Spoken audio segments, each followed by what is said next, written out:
Hello everyone, welcome to my YouTube channel. आज की video में हम लोग डिस्कस करने वाले हैं नर्सिंग एप्टीट्यूड के क्वेश्चंस और ये क्वेश्चंस डिसीज़ पोर्शन से रिलेटेड हैं। आप लोग इस वीडियो को देख सकते हैं जब आपका बुक से नहीं पढ़ने का मन करेगा तो ठीक है, एंड वैसे भी देख सकते हैं नर्सिंग एप्टीट्यूड के लिए। और ये क्वेश्चन आपको देखने को मिल जाएंगे human health and disease chapter में भी काफ़ी सारे क्वेश्चन मैच करेंगे। स्टार्ट करते हैं। फर्स्ट क्वेश्चन है main symptom of chicken pox. तो चिकन पॉक्स जो होता है उसका मेन सिम्टम क्या होता है, ठीक है, जिसको गांव में बड़ी माता भी बोलते हैं चिकन पॉक्स को।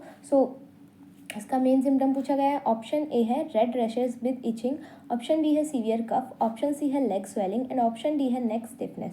मेन सिम्टम क्या रहेगा चिकन पॉक्स का? तो चिकन पॉक्स का जो मेन सिम्टम होता है वो होता है रेड रैशेस विद इचिंग, खुजली वाले लाल दाने। देखो इसमें कई सारे सिम्टम्स आते हैं, जैसे पेशेंट को फीवर होगा, हेडेक होगा, ठीक है, बट जो मेन सिम्टम जिससे हम पहचान करेंगे कि यही चिकन पॉक्स है तो वो क्या है कि लाल दाने होंगे बॉडी पे और वो बहुत ज़्यादा इचिंग करेंगे, ठीक है।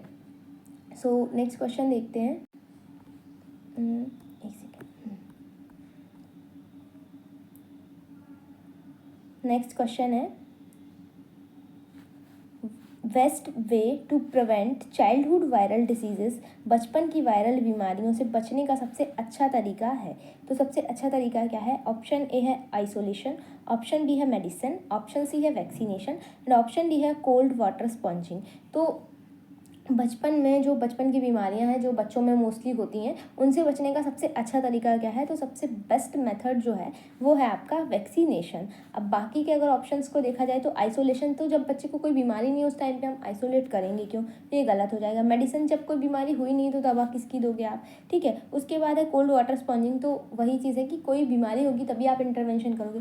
बट वैक्सीन क्या है, हम पहले से लगा सकते हैं ताकि वो बीमारी ना हो, ठीक है। जैसे हमें पर्टिकुलरली अगर मीजल्स की वैक्सीन लगानी है मीजल्स को प्रिवेंट करने के लिए, डिप्थीरिया की वैक्सीन लगानी है डिप्थीरिया को प्रिवेंट करने के लिए, ऐसे ही बीसीजी वैक्सीन लगती है आपके ट्यूबरकुलोसिस को प्रिवेंट करने के लिए। तो इस तरीके से हम वैक्सीनेशन कर सकते हैं बच्चों को बीमारियों से बचाने के लिए। नेक्स्ट क्वेश्चन है which disease is a waterborne and communicable. पूछा गया है कौन सी डिसीज़ जो है कम्युनिकेबल है और वाटरबॉर्न है। ऑप्शन ए है हाइपरटेंशन, ऑप्शन बी है कॉलेरा, ऑप्शन सी है अस्थमा एंड ऑप्शन डी है कैंसर। यहाँ पे सबसे पहले आपसे पूछा गया है कि कौन सी वाटरबॉर्न है। तो वाटरबॉर्न यहाँ पे कौन सी आपकी कॉलेरा, और पूछा गया है कि कम्युनिकेबल कौन सी है। तो कॉलेरा आपका वाटरबॉर्न डिसीज़ है जो कि एक कम्युनिकेबल डिसीज़ है, तो कॉलेरा आपका सही आंसर हो जाएगा। ऑप्शन ए को देखा जाए, जैसे हाइपरटेंशन दिया हुआ है तो हाइपरटेंशन एक कम्युनिकेबल डिसीज़ नहीं है, ऐसे ही आपका अस्थमा और कैंसर भी एक कम्युनिकेबल डिसीज़ नहीं है। करेक्ट आंसर क्या होगा? करेक्ट आंसर ऑप्शन बी हो जाएगा, कॉलेरा, ठीक है। नेक्स्ट क्वेश्चन देखते हैं। Diabetes can be controlled by. मधुमेह को नियंत्रित किया जा सकता है, कैसे नियंत्रित किया जा सकता है आप जो डायबिटीज़ है उसको? ऑप्शन ए है एंटीबायोटिक्स, एंटीबायोटिक्स के थ्रू, ऑप्शन बी है इंसुलिन एंड डाइट, इंसुलिन और आहार, ऑप्शन सी है injections only and option D है सर्जरी।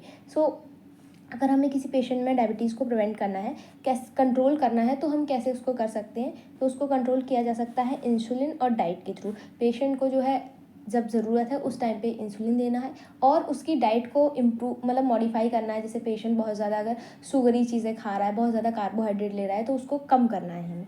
ऑप्शन बी आपका करेक्ट आंसर हो जाएगा। नेक्स्ट क्वेश्चन देखते हैं। नेक्स्ट क्वेश्चन है कम्युनिकेबल डिसीजेस आर मोस्टली, संचारी रोग आमतौर पर होते हैं। ऑप्शन ए है जेनेटिक, ऑप्शन बी है इन्फेक्शियस, ऑप्शन सी है एक्सीडेंटल एंड ऑप्शन डी है इन्फ्लामेटरी, यानी जिनमें स्वेलिंग हो जाती है, सूजन हो जाती है। पूछा गया है कि मोस्टली वो कैसे होते हैं संचारी रोग। तो नाम से ही पता चल रहा है कम्युनिकेबल है मतलब वो इन्फेक्शियस होंगे। कैसे होंगे? संक्रामक। ऑप्शन बी आपका करेक्ट आंसर हो जाएगा। ऐसी डिसीज़ जो एक पर्सन से दूसरे पर्सन में फैल जाती हैं तो उन्हें हम कहते हैं कम्युनिकेबल डिसीज़, ठीक है। और सिर्फ पर्सन ही नहीं, ये किसी भी वेक्टर से फैल सकते हैं, जैसे मच्छर हो गया आपका, कोई भी ऐसा कोई भी नॉन लिविंग पार्टिकल हो गया, उससे भी ये फैलती हैं, ठीक है। Which of the following is a communicable disease. इनमें से कौन सा संक्रामक रोग है?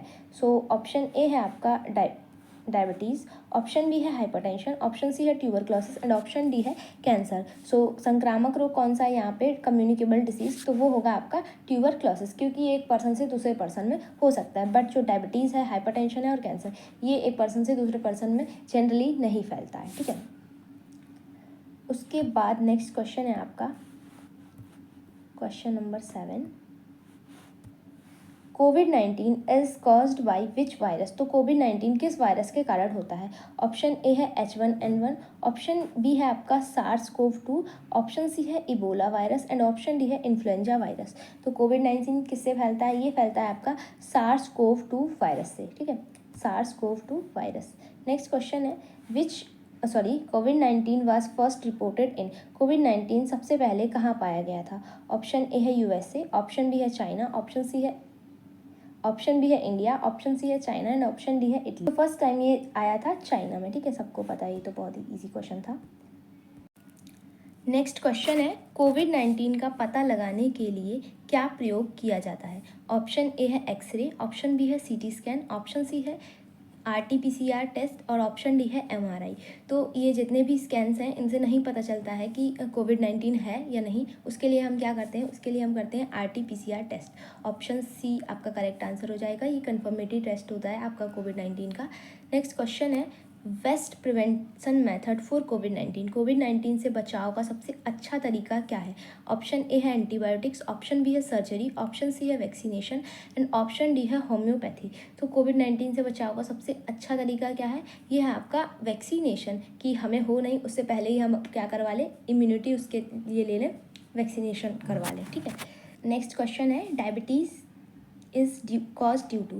डायबिटीज़ किस कारण होता है? ऑप्शन ए है low blood pressure, option B है लैक ऑफ इंसुलिन, इंसुलिन की कमी, ऑप्शन सी है एक्सेस साल्ट, अधिक नमक एंड ऑप्शन डी है लंग डैमेज, फेफड़ों की खराबी। तो डायबिटीज़ किस वजह से होता है? जब हमारी बॉडी में प्रॉपरली इंसुलिन प्रोड्यूस नहीं हो पाता है, जिस वजह से क्या हो जाता है, हमें डायबिटीज़ हो जाता है।